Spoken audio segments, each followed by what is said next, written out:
Former BBC Radio 2 presenter Ken Bruce lifts the lid on his private life during a podcast with Giles Brandreth and blames his work for the failure of his 2 marriages. Much-loved broadcaster Ken Bruce believes that being too involved in work was the reason why 2 of his marriages collapsed.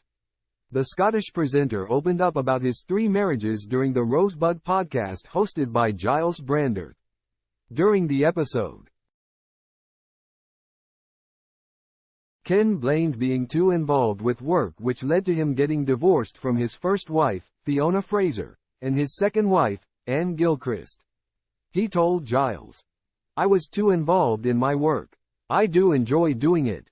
The father of 6 is now happily married to his third wife, Carith Goldman, who he met at the Eurovision Song Contest in 1998. Ken also touched on how splitting up from his first wife was a massive low for him. He said, "That was a massive low for me.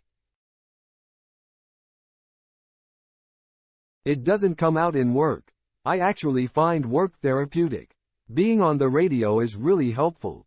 He also detailed how much he struggled behind the scenes following his second divorce and said that playing sad soundtracks on air rendered him speechless.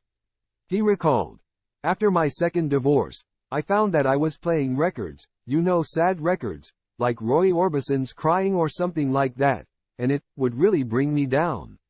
At the start of the year, Ken announced that he would be leaving his position on BBC Radio 2 after 31 years. A few months later he joined Bauer Media Group UK with a brand new mid-morning show on Greatest Hits Radio. The news came just a few months after the late Paul Agradi was dropped by Radio 2 in the latest shakeup. A fortnight earlier, Vanessa Feltz, 61, announced live on air to listeners that she will be leaving the station after 20 years.